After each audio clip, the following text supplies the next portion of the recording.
దేవునికి స్తోత్రం. హల్లెలూయా, హల్లెలూయా, హల్లెలూయా. ఈ రోజున ఒక చిన్న వాక్యాన్ని జ్ఞాపకం చేసుకుందాం. మత్తయి సువార్త, దేవునికి స్తోత్రం. మత్తయి సువార్తను చదువుకుందాం. మత్తయి సువార్త 13వ అధ్యాయము 24వ వచనం నుంచి 30వ వచనం వరకు. మత్తయి సువార్త 13వ అధ్యాయము 24వ వచనం నుంచి 30వ వచనం వరకు నేను చదువుతున్నాను. 13వ అధ్యాయము 24వ వచనం నుంచి 30వ వచనం వరకు. మత్తయి సువార్త 13వ అధ్యాయము 24వ వచనం నుంచి 30వ వచనం నేను చదువుతున్నాను. ఆయన మరి యొక్క ఉపమానం వారితో చెప్పాను, ఏమనగా పరలోక రాజ్యము తన పొలములో మంచి విత్తనం విత్తిన ఒక మనిషిని పోలి ఉన్నది. మనుషులు నిద్రించుచుండగా అతని శత్రువు వచ్చి గోధుమల మధ్యను గురుగులు విత్తిపోయాను. మొలకలు పెరిగి గింజ పట్టినప్పుడు గురుగులు కూడా అగపడెను. అప్పుడు ఇంటి యజమానుని దాసులు అతని యొద్దకు వచ్చి, అయ్యా, నీవు నీ పొలములో మంచి విత్తనములు విత్తితివి కదా, అందులో గురుగులు ఎక్కడ నుండి వచ్చినవని అడిగిరి. ఇది శత్రువు చేసిన పని అని అతడు వారితో చెప్పగా, ఆ దాసులు, మేము వెళ్ళి వాటిని పెరిగి కూర్చడానికి ఇష్టమా అని అతన్ని అడిగింది. అందుకు అతడు, వద్దు, గురుగులను పెరుగుచుండగా వాటితో కూడా ఒకవేళ గోధుమలను పెళ్ళగించు, కోతకాలం వరకు రెంటిని కలిసి ఎదుగనీయుడి. కోతకాలం ముందు గురుగులను ముందుగా కూర్చి వాటిని కాల్చి వేయటకు కట్టలు కట్టి గోధుమలను నా కొట్టులో చేర్చి పెట్టుడని కోతగాడుతో చెప్పుదనని. దేవుడి మాటలు దీవించునుగాక. హల్లెలూయా, హల్లెలూయా. ఈ రోజున యేసుప్రభు వారు ఎప్పుడు కూడా తన యొక్క మాటలు ఎలా చెప్పేవాడంటే ఉపమానాల ద్వారా మాట్లాడేవాడు. ఏ ద్వారా మాట్లాడేవాళ్ళు? ఉపమానాల ద్వారా మాట్లాడేవాడు.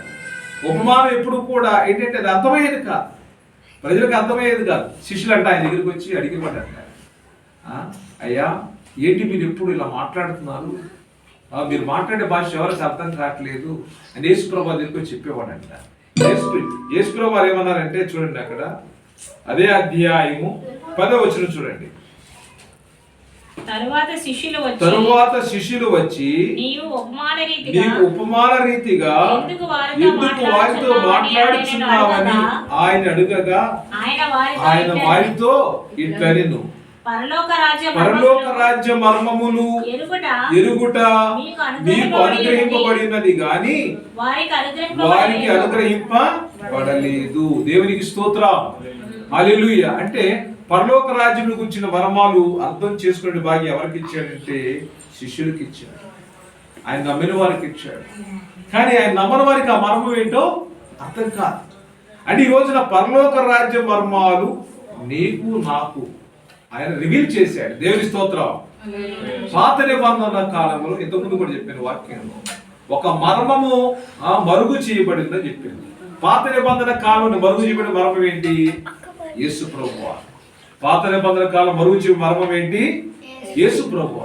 కొత్త నిబంధనలో మరుగు చేయబడిన మర్మం ఏమిటి? కొత్త నిబంధనలో మరుగు చేయబడిన మర్మం ఏమిటి? ఇప్పుడు దేని గురించి అనే మనం ఉపమానం? పరలోక రాజ్యం ఏంటిదండి? నూతన నిబంధనలు అంటే యేసు ఈ యొక్క నూతన నిబంధనలో మరుగు చేయబడినటువంటిది ఏమిటంటే పరలోక రాజ్యం. ఆ పరలోక రాజ్యం గురించి మర్మాన్ని ఆయన రివీల్ చేస్తున్నాడు ఇప్పుడు యేసు ప్రభువు. దేవుని స్తోత్రం. అంటే మరుగైనది ఏది కూడా దాచబడిది ఏది కూడా మరుగై ఉండక నేరుతున్నా. మరుగైనది ప్రతి ఒక్క దాన్ని కూడా ఆయన రివీల్ చేస్తాడు. ఆయన రివీల్ చేస్తాడు. ఈ రోజున ఆ యొక్క దేవుడు కొన్ని విషయాలను బయలుపరచడానికి దేవుడు మనందరినీ కూడా నిలబెట్టి ఉన్నాడు. దేవుని స్తోత్రం. హల్లెలూయా. అంటే ఇక్కడ పరలోక రాజ్యము గురించినటువంటి మర్మం ఎరుగుట మీకు అనుగ్రహింపబడి ఉన్నది. ఎవరైతే ఆయన అనుసరిస్తున్నారో, ఎవరైతే తన యొక్క వాక్యాన్ని వింటున్నారో వాళ్ళకి ఆ అవకాశాన్ని ఆయన కల్పించాడు. ఆ యొక్క పరలోక రాజ్యము గురించి మర్మం అర్థం చేసుకునేటువంటి ఆ యొక్క కార్యమును వారికి తెలియచేసి ఉన్నాడు. ఈ రోజున ఒకడు ఏమని చెప్పారు? ఆయన చెప్పిన ఉపమానం ఏమిటంటే, పరలోక రాజ్యము తన పొలములో మంచి విత్తనము విత్తిన ఒక మనిషిని పోలి ఉన్నది. మనిషి ఒక పరలోక మంచి విత్తనము విత్తిన తన పొలములో మంచి విత్తనం. ఏ విత్తనం నాటేనండి? మంచి విత్తనం. It is a good seed అంటే ఈ యొక్క మంచి విత్తనం విత్తితే తర్వాత ఏంటి, మనుషులు నిద్రించుచుండగా అతని శత్రువు వచ్చి గోధుమల మధ్యను గురుగులు విత్తిపోయాడు. అంటే ఒక మంచి విత్తనం వేస్తే శత్రువు వచ్చి ఏ వేసాడంటే అక్కడ గురుగులు గురుగులు చల్లిపోతే ఇప్పుడు అవి మొలకలు వచ్చిన తర్వాత గురుగులు గోధుమలు ఒకేలాగా ఉన్నాయి, ఒకేలాగా. సో ఇప్పుడు మరి ఆయన అప్పుడు ఇంటి యజమాని దాసులు అతని యొద్దకు వచ్చి, అయ్యా అందులో గురుగులు ఎక్కడు, అయ్యా నువ్వు నీ పొలంలో మంచి విత్తనములు విత్తితివి కదా, అందులో గురుగులు ఎక్కడ నుండి వచ్చినవని అడిగారు. నువ్వు మంచి విత్తనాలు వేసావు కదా, ఈ గురుగులు ఎక్కడ వచ్చాడు అంటే ఇప్పుడు ఇక్కడ అంటే ఆయన మంచి విత్తనాలు ఎత్తే కలుపు మొక్కలు ఎక్కడి నుంచి వచ్చినాయి? దేవుడు మొదట మనందరినీ కూడా మంచిగానే పంపించాడు. మరి మంచిగా పంపించినప్పుడు సాతానుడు ఏం చేశాడంటే కొంతమందిని తన వశం చేసుకున్నాడు. మంచివాడు చెడ్డోడైపోయాడు. అంటే ఇక్కడ ఒకటే 2 రూపాయలు, మంచివాడు చెడ్డోడయ్యాడు. కానీ 2 రకాల విత్తనాలు తెలియదు అక్కడ. 2 రకాలైనటువంటి విత్తనాలు కోత గురించి మాట్లాడుతున్నాడు ఆయన. 2 రకాలైనటువంటి విత్తనాలు కోత గురించి మాట్లాడుతూ ఉన్నాడు. 2 రకాల విత్తనాలు, గోధుమ గింజలు, గురుగులు. సో అంటే ఇక్కడ మంచి విత్తనము అంటే ఆ విత్తనంలో ఏముందంటే జీవం ఉంది. దేవుని స్తోత్రం. విత్తనంలో ఏముంది? జీవం ఉంది. ఆ జీవము విత్తనము అంటే ఇక్కడ ఏంటి? దేవుని యొక్క వాక్యం. విత్తనం అంటే ఏంటి? దేవుని యొక్క వాక్యం. ఈ యొక్క మంచి విత్తనము అంటే ఆయన యొక్క విత్తనము. ఆ విత్తనం అంటే ఈరోజు ఆయన యొక్క వాక్యము. ఆ 2 రకాల విత్తనాలు అంటే మంచి రకమైన మంచి విత్తనం అంటే దేవుని నమ్ముకున్నవాడు. ఆ యొక్క గురుగులు అంటే అపవాది సంతానం. మరి ఈ రోజున ఆ గురుగుల్ని ఆ విత్తిన వాడెవడు? సాతానుడు. శత్రువు అన్నారు కదా, శత్రువు ఎవరు? అపవాది వచ్చి వాటిని విత్తిపోయాడు. ఈ రోజున ఈ యొక్క వాక్యం ద్వారా అంటే ఈ యొక్క ఉపమానము ఎందుకు యేసు ప్రభువారు చెప్పారంటే పాత నిబంధన కాలంలో ప్రవచనం ఇది. ఇర్మియా గ్రంథము 31వ అధ్యాయం 27వ వచనం రాయబడి ఉన్నది. ఇర్మియా గ్రంథము 31వ అధ్యాయము 27వ వచనం. యెహోవా వాక్కు ఇదే ఇజ్రాయేలు, యెహోవా వాక్కు ఇదే ఇజ్రాయేలు, క్షేత్రములోను యోధా క్షేత్రములోను నరబీజమును మృగబీజమును నేను చల్లు దినములు వచ్చుచున్నవి. నరబీజమును ఇర్మియా గ్రంథం 31వ అధ్యాయం 27వ వచనము. నరబీజమును ఆయన ఏమన్నాడు అక్కడ 27వ అధ్యాయం 27వ వచనంలో, మృగబీజమును నరబీజమును నేను చల్లు దినములు వచ్చుచున్నవి. అంటే ఆయన ఇది already it has written already. అంటే ఆయన సంకల్పించినటువంటి 2వ రాకడ గురించి 2 రకాల విత్తనాల గురించి ఆయన ఇజ్రాయేలు వారిలోను ఆయన ఏమన్నాడు? ఇజ్రాయేలు క్షేత్రములోను యోధా క్షేత్రములోను నరబీజమును మృగబీజమును అంటే ఈ రెండింటి కూడా చల్లు దినములు వచ్చుచున్నవి. చల్లు దినములు వచ్చుచున్నవి అంటే ఇక్కడ విత్తితే ఇప్పుడు ఇక్కడ నూతన నిబంధనకు వచ్చేసరికి వాళ్ళు ఎలా ఉన్నారు, ఎలా సిద్ధపడ్డారు అంటే ఇంత ముందుగానే సిద్ధం చేశాడు. దేవుడి రాజ్యం కొరకు వారిని ఇంత ముందుగానే ప్రవచన వాక్యం ఇది. ఇదే వాక్యం అండి, ప్రవచన వాక్యం. ఇది ఎక్కడ నెరవేరిందంటే మత్తయి సువార్త 13వ అధ్యాయం 24-30 వచ్చేసరికి నెరవేరింది. ఇప్పుడు మనం ఎదురు చూస్తున్న నిరీక్షణ, ఈ నిరీక్షణ మళ్ళీ ప్రకటన గ్రంథంలో సంపూర్తి అవుతున్నది. దేవుని స్తోత్రం. అంటే ఒక ప్రవచనము ఆ ఉపమాన రీతిగా యేసు ప్రభువు వారు నెరవేరిందని చెప్పి దాని యొక్క నిరీక్షణ ఎక్కడ జరుగుతుందంటే ప్రకటన గ్రంథంలో జరుగుతుంది అన్నారు. మళ్ళీ మనం ప్రకటన గ్రంథానికి వెళ్ళేసరికి ప్రకటన గ్రంథానికి వెళ్లే ముందు ఇంకో విషయాన్ని జ్ఞాపకం. అసలు ఈ యొక్క ఉపమానం యొక్క మర్మం ఏమిటి? మర్మం తెలియాలి కదా ముందు మనకి, అది అర్థం అవ్వాలి కదా. అంటే మరి విత్తనం మంచి విత్తనం అన్నారు, చెడు విత్తనం అన్నారు, గురుగులు అన్నారు, మరి ఇక్కడ ఒక మనుషుడు అన్నారు, శత్రువు అన్నారు. ఈ యొక్క సారాంశం అంతా కూడా మనకి ఇక్కడ కింద వాక్యాలు రాయబడి చూడండి. 37-39 వచ్చిన మంచి విత్తనము విత్తువాడు మనిషి కుమారుడు. మనిషి కుమారుడు ఎవరు? మనిషి కుమారుడు ఎవరు? యేసు ప్రభువారు. దేవుని స్తోత్రం. రాసుకోండి అక్కడ. ఈ యొక్క మనిషి కుమారుడు ఎవరు? యేసు ప్రభువారు. తర్వాత పొలము. పొలము పొలం అంటే ఏంటి? లోకము. అర్థమైందా? మంచి ఇక్కడ మంచి విత్తనం విత్తిన వాడు మనిషి కుమారుడు అంటే దేవుని కుమారుడు యేసు ప్రభువారు. పొలము లోకము. ఎక్కడ చల్లాడు ఆయన? ఈ లోకములో విత్తనాలు, పొలంలో విత్తనాలు చల్లాడు. పొలము అంటే పొలం ఈజ్ ఈక్వల్ టు లోకము. మంచి విత్తనములు రాజ్య సంబంధులు. ఏ రాజ్య సంబంధులు? పరలోక రాజ్య సంబంధులు. మంచి విత్తనములు పరలోక రాజ్య. గురుగులు దుష్టుని సంబంధులు. దుష్టుని సంబంధులు పుట్టోట్లు ఎవరు రాశారంటే సాతాను సంతానం అన్నారు. వాటిని విత్తిన శత్రువు. శత్రువు ఎవరు? అపవాది. వాటిని విత్తినటువంటి శత్రువు అపవాది. కోత యుగ సమాప్తి. కోత యుగ సమాప్తి. ప్రిదేవి పెట్టారా ఇక్కడ ఈ యొక్క వాక్యాన్ని అంటే పరలోక రాజ్యం గురించినటువంటి మర్మాలను దేవుడు బయలుపరుస్తున్న. కోత ఏమిటి? యుగ సమాప్తి. కోత విస్తారముగా ఉన్నది, పనివారు తక్కువగా ఉన్నారు. కోత విస్తారం అంటే ఆల్రెడీ టైం అయిపోయింది. కోత అని ఎప్పుడు అంటావు? అది యొక్క వరినారు దాన్ని నారు పోసి దాన్ని మళ్ళీ నాటేసి, నారు పోసి నారు తీసి నాటేయాలి. మళ్ళీ అటు వేరే చోట నాటాలి. నాటిన తర్వాత అది కోతకు వచ్చినప్పుడు పచ్చగా ఉన్నటువంటి చీర ఎలా ఉంటాయి అంటే బంగారులే కనపడతా ఉంటాయి. దూరం చూస్తే బంగారులే కనపడి, ఇంత బంగారం ఎట్ట పండిదిరా అనుకుంటా ఉంటాం. దానిని చూస్తే బంగారం కలర్ ఉంటుంది, దాని రంగు చూస్తే ఒర్రైన గోధుమ రంగు మారిపోతుంది పడినప్పుడు. దాన్ని కోతకాలం అని రైతు గమనించి దాన్ని ఏం చేస్తాడు? కోత కోస్తాడు. ఇక్కడ కోత అంటే ఏమని చెప్తుంది ఇక్కడ వాక్యము? యుగ సమాప్తి. దేవునికి స్తోత్రం. హల్లెలూయా. అంటే కోత కోయవారు ఎవరు? కోత కోయవారు ఎవరు? దేవదూతలు. తర్వాత గురుగులు ఎలాగూ కూర్చబడి అగ్నిలో కాల్చివేయబడునో అలాగే యుగ సమాప్తి యందును జరుగును. అంటే ఈ యొక్క గురుగులను ఏ విధంగా అయితే ఏరేసి కాల్చి వేస్తామో ఆ విధంగానే యుగ సమాప్తిలో కూడా జరుగుతుందని వాక్యం సెలవిస్తున్నది. ప్రియ సహోదరి సహోదరులారా, ఇక్కడ మంచి విత్తనము గురుగులు. మంచి విత్తనాలు దేవుని రాజ్య సంబంధం. ఈ రోజున మనం మంచి విత్తనం లేకున్నామా? గురుగులు దుష్ట సంబంధులు అంటే అపవాది సంతానం, దుష్ట సంబంధులు. గురుగులు ఎవరు? దుష్టుని సంబంధులు. ఈ రోజున కోత కోయవారు దేవదూతలు. కోత కోసేది ఎవరు? దేవదూతలు. కోత ఏంటి? యుగ సమాప్తి అయిపోయింది. దేవుడు నీకు ఇచ్చినటువంటి టైం అయిపోయినప్పుడు ఆయన కోత కోయడానికి సిద్ధంగా ఉంటాడు. ఇప్పుడు పొలము అన్నాడు. పొలము అంటే లోకం.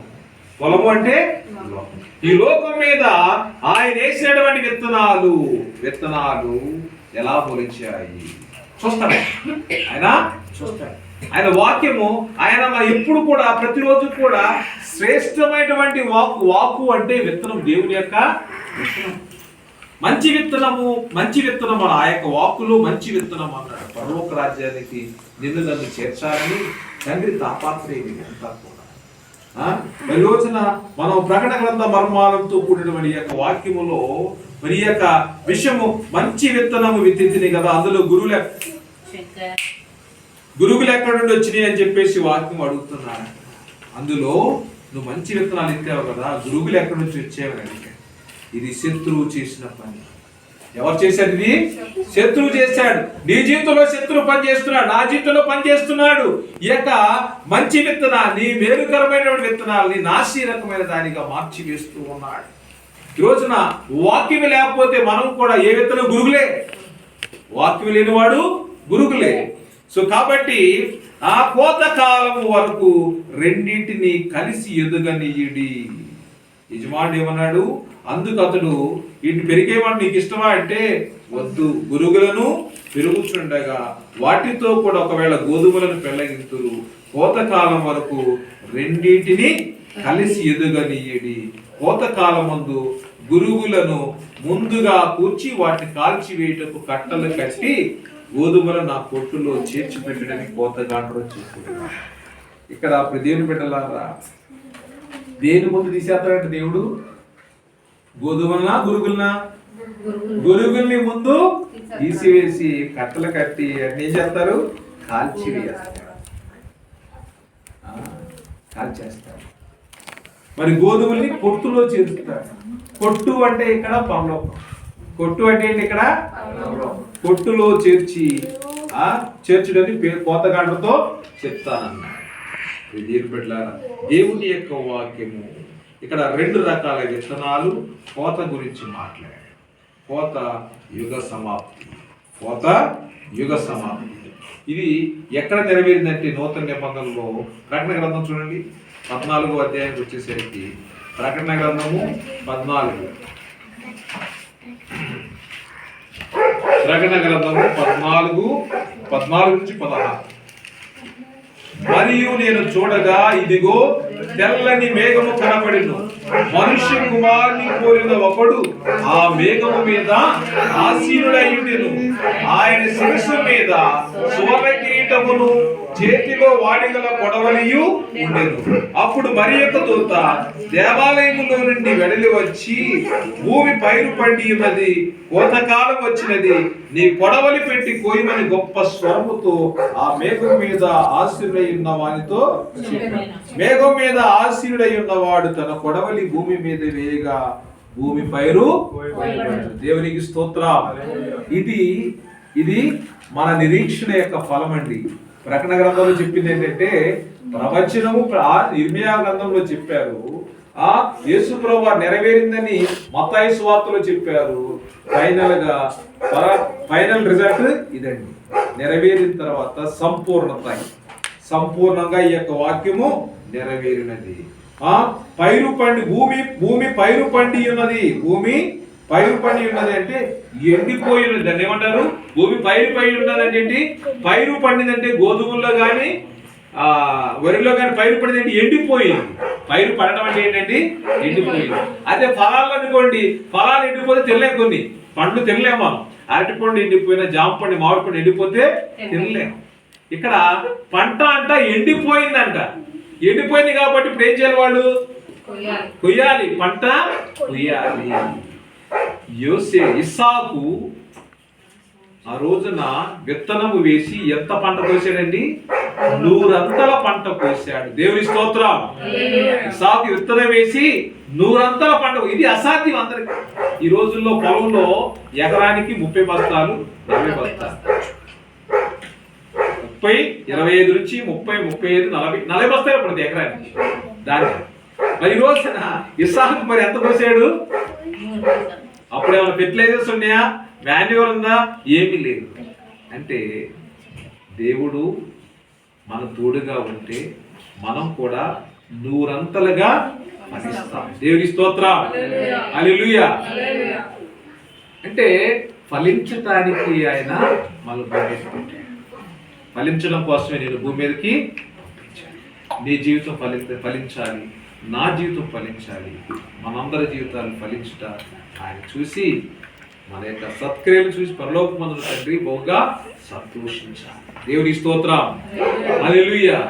దేవునికి అసహ్యం కలిగించే ప్రత్యేక కార్యం. గురుగులు ఏం చేశాడు? ఆయన కట్ల కట్టి కాల్చేశాడు. ఆయన ఓపిక పడతాడు. రెండింటిని కలిసి ఎదగనీయుడి అన్నాడు. రెండింటిని కలిసి ఎదగనీయుడి అన్నాడు. ఎందుకు అంటే సమయం ఇస్తున్నాడు. ఆ సమయం వరకు ఎదురు చూశాడు. ఫలించకపోతే కాల్ చేస్తాడు. ఎందుకంటే మన క్రియలు ఎప్పుడు కూడా దేవుని ఎదుట యథార్థముగా ఉండాలి. మన క్రియలు దేవుని ఎదుట యథార్థముగా ఉండాలి. ఆ విత్తనము దేవుని యొక్క వాక్యము ఎప్పుడైతే మనలో ఉంటుందో అది బహుగా. నేను విజయనగరంలో పాస్టర్ గారి మీటింగ్స్ కండక్ట్ చేస్తున్నాను. సరే, మా వాళ్ళు ఊరు వెళ్ళిపోయారు. నాకు ఊరేళ్ళని ఆశ కలిగింది. ఒక్కడిని ఉండి ఏం చేస్తానండి. కానీ ఆయనకి ఒకరోజు వెళ్ళాను. బ్రదర్ ఉంటున్నారా అన్నారు. ఉంటారంటే పాస్టర్ గారు సాయంత్రం ఉన్నా కానీ రేపు ఉంటానన్నారు. వెళ్ళిన తర్వాత మీటింగ్ అయిపోయింది అనుకో, సాయంత్రం కూడా మీటింగ్ ఉన్నాను. వచ్చేద్దాం అనుకోండి. ఉంటున్నారంటే ఉంటానని అన్నారు. మనసు ఘోషించింది. మాట ఇచ్చి మాట తప్పితే దేవుని సేవకుడికి ఇది సరైనది కాదు. నాకు వెళ్ళాలని వాస్తవంగా కొంచెం కష్టమే వెళ్ళటానికి. అయినప్పటికీ వెళ్ళాను. మాట ఇచ్చాను కాబట్టి సాయంత్రం వరకు మళ్ళీ ఉన్నారు. ఎందుకనంటే ఎందుకు చెప్తున్నారంటే, ఒకసారి ఆయన మాట ఇచ్చాను, ఆయన బాధపడతాడు. వచ్చేస్తే మళ్ళీ సేవకుడిని ఉండమన్నాను, ఏనే వెళ్ళిపోతే ఈయన సంఘాన్ని ఏ కడతాడు, బాధేసింది. సో దేవుని పనులు ఉదయాన్నే వేసాను, వెళ్తుంటే మళ్ళీ ఉదయాన్నే వేసి ట్రైన్ కోసం ఆటో బస్సు 5 గంటల బస్సు వస్తుంది. నేను గేట్ బయటకు వచ్చి 5 గంటల నుంచి వెయిట్ చేస్తాను. 10 నిమిషాల దాకా 6 గంటల దాకా ఏమీ రాలేదు ఆ లైన్లో. ఒక పక్కన ప్రార్థన జరుగుతుంది ఆన్లైన్లో. ఎందుకంటే నేను వెళ్తున్నది ఇక ఏంటంటే మా అమ్మ మనం చూసొద్దాం అనుకుంటే, మరి దేవుడు అలా ఆ రోడ్డుకి వెళ్ళాను లేదు. ఒక అతను 200 150 అడుగుతారు ఆటో, 80 రూపాయలు అంటే రైల్వే స్టేషన్ కదా. 80 ఎందుకంటే ఇక్కడే కదా బస్సు వచ్చేస్తాను 60 అని. సరే ఆయన తీసుకెళ్తాను, కొంచెం లేట్ అవుతుంటే టైం అయిపోయింది అనేసరికి 5 నిమిషాలు రైల్వే స్టేషన్ తీసుకెళ్ళారు. 6 రూపాయలు తీసుకెళ్ళిపోయాడు. ఎంత లేటుగా బయలుదేరినా 6 రూపాయలు తీసుకెళ్ళిపోయాడు. అంటే దేవుడి పనిలో నేను వెళ్ళాను కాబట్టి దేవుడు నాకు వాహనాన్ని అక్కడ సిద్ధం చేశాడు. వచ్చేద్దాం అనుకుంటే లలిత సిస్టర్లు అక్కడ ఉన్నారు. ఈ వెళ్ళే మార్గంలో నేను పాస్టర్ గారితో మాట్లాడి, రేపు మా పాస్టర్స్ ఫెలోషిప్ మీటింగ్ జరుగుతుంది, మండల పాస్టర్స్ ఫెలోషిప్, దాంట్లో మీరు మాట్లాడాలన్నారు. ఆశ్చర్యపోయాను. ఏంటి ప్రభువా, నేను వెళ్ళొచ్చేద్దాం అనుకున్నాను మరి 2 రోజులు. అంటే ఈ విధంగా కార్యం ఒకదాని తర్వాత ఒకటి దేవుడు ఏర్పాటు చేసి వచ్చేటప్పుడు కూడా వాహనాన్ని సిద్ధం చేసి, అంటే దేవుడి కార్యాలు ఎలా ఉంటాయంటే కొన్నిసార్లు మనం మాట తప్పేవారిగా ఉంటాం, కానీ ఆ మాటలో కొంచెంలో మనం నమ్మకంగా ఉంటే గొప్ప దాంట్లో అయినా నమ్మకంగా ఉండేది చేస్తాం. ఈ రోజున మన అతిక్రమములను మనం దాచిపెట్టుకుంటే ఈ రోజున మనం ఏం చెప్తుంది వాక్యం ఏం చెప్తుంది? సామెతల గ్రంథము 28వ అధ్యాయము 13వ వచనం. సామెతల గ్రంథము 28వ అధ్యాయము 13వ వచనం చదవాలి. సామెతలు 28:13. సామెతలు 28:13. అతిక్రమములను దాచిపెట్టువాడు వర్ధిల్లడు, వాటిని విడిచిపెట్టువాడు కనికరము పొందును. దేవుని స్తోత్రం. మనం ఎప్పుడు కూడా గుర్తుంచుకోవాల్సిన వాక్యము, ఎప్పుడు కూడా గుర్తుంచుకోవాల్సిన వాక్యం ఏంటంటే ఈ వాక్యం అండి.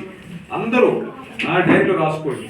ఎందుకు చెప్తున్నాను, చాలా ఇంపార్టెంట్. అతిక్రమలను దాచిపెట్టువాడు వర్ధిల్లడు, వాటిని ఒప్పుకొని విడిచిపెట్టువాడు కనికరము పొందును. ఎందుకంటే ఆ సేవకుడు నిజంగా అదే నన్ను ఘోషించింది. ఆయన మాట ఇచ్చాను, వెళ్ళకపోతే ఎలా ఉంటుంది, చాలా బాధపడ్డాను. ఎందుకు జ్ఞాపకం చేస్తున్నానంటే, నేను ఒకవేళ వెళ్ళకపోయినా కానీ తప్పే, పాపమే. మాట ఇచ్చి మాట తప్పు. మన అతిక్రమాన్ని కూడా మనం దాచిపెట్టుకోవచ్చు. మనుషులు ఎదురు దాచిపెట్టుకోవచ్చు, కానీ దేవుని ఎదురు దాచిపెట్టుకుంటే ఏ మాత్రం కూడా మనం వర్తిల్లం. దావీదు మహారాజు దేవుని సన్నిధికి వెళ్ళిపోయి పాపం చేశారని చెప్పేసి రేయింబవలు ఉపవాసాలుండి, ఆయన తిన్నాడు, తినలేదు, తాగాడు, లేదు, బట్టలు లేవు, అంత ఎంత లీనమైపోయి దేవుని అడిగాడు పాప క్షమాపణ. ఆ బిడ్డ ఆ పాపం వల్ల బిడ్డ బతకాలని చెప్పి ఎంతో ప్రార్థన చేశాడు. దేవుడు ఒప్పుకోలేదు. పాపం పాపమే, పాపము పాపం పోవాలి. పాపం పోవాలి అంటే వాక్యం మనలో వాక్య భయం ఉండాలి. వాక్యము వాక్య భయం ఎప్పుడైతే మనతో ఉంటుందో పాపము చేయదు. అందుకోసమే దేవుడి రోజున కోతకాలం గురించి మాట్లాడి ఉన్నాడు. కోతకాలం అంటే యుగ సమాప్తి. మనం ఇప్పుడు ఆ యుగ సమాప్తి కొరకు సిద్ధపడాలి. దేవదూతలు అంట ఆయన చేతులు ఆకాశం మీద ఆశీర్వాదం, ఆయన చేతులు ఏముందంట, కొడవలు ఉందంట. ఆయన కొడవలు వేసేస్తే భూమి మీద పైరంతా కూడా పోయబడింది. ఆయన పూసాడా? కొడవలు వేస్తే పైరంతా కూడా చేతికి వచ్చేసి. ఈ రోజున నీవు నేను ఎలా ఉండాలంటే, ఒక వ్యవసాయదారుడు వ్యవసాయం చేస్తున్నప్పుడు పంట చేతికి వచ్చినప్పుడు చాలా సంతోషిస్తారు. చాలా మంది మన రైతులు వెస్ట్ గోదావరి జిల్లా, ఈస్ట్ గోదావరి, తూర్పు వెస్ట్ గోదావరి పరిస్థితి ఏంటంటే, వాళ్ళు పంట వేస్తారు. పంట వేసిన తర్వాత వరదల్లో పంట మునిగిపోతే ఎంత బాధ, ఎంత ఇన్వెస్ట్మెంట్ పెడతారు దాని మీద, పెట్టుబడి పెట్టి అంతా కూడా కోల్పోతున్నా. అదే పంట చేతికి వచ్చినప్పుడు రైతు చాలా ఆనందంగా సంతోషిస్తాడు. ఈరోజు నా పరలోకమందున్న తండ్రి కూడా ఈ బిడ్డలు ఫలించడం వలన ఆయన బహు సంతోషిస్తాడు. ఆయన వేసినటువంటి పంట పండిందని, ఆయన బిడ్డలు తన మాట వింటున్నారని చాలా సంతోషిస్తారు. ప్రియ సహోదరి సహోదరులారా, ఈ యొక్క కడవరి కాలములో మనమందరం కూడా చాలా జాగ్రత్తగా ఉండాలి ప్రియమైన బిడ్డలారా. ఎందుకంటే దేవుని యొక్క వాక్యం మనల్ని అనేక విధాలుగా హెచ్చరిస్తూనే ఉన్నది కాబట్టి ఈ యొక్క హెచ్చరికలో మనము నిలబడాలి. మత్తయి సువార్త 24వ అధ్యాయం 40వ వచనం చూడండి.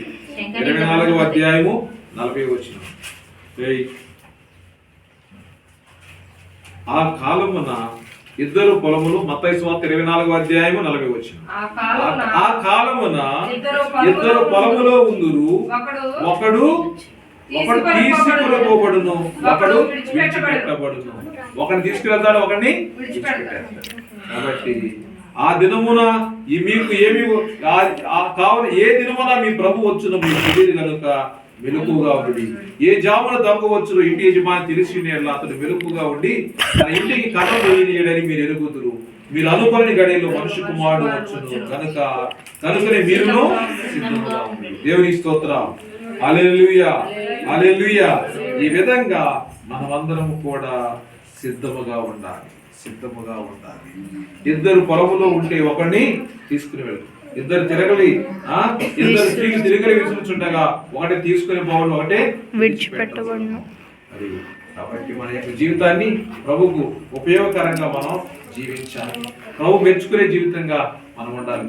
ఎత్తబడేటువంటి క్రైస్తవుడిగా ఉండాలి, కానీ విడిచిపెట్టబడే క్రైస్తవుడిగా బ్రతకాలి. లేకపోతే మన యొక్క జీవితం ఎంత బ్రతికినా, ఎందుకంటే ఫలించకపోతే పరలోకమందున తండ్రి సంతోషించడు.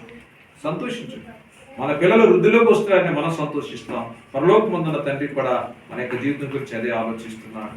ఈ రోజున మనమందరం కూడా సిద్ధపడదాం, మెలకుగా ఉండి సిద్ధపడదాం. దేవుడు తప్పనిసరిగా మన ఫలించేటువంటి వారిగా ఆయన ఆశీర్వదిస్తున్నాడు. దేవుడి స్తోత్రం. హల్లెలూయా.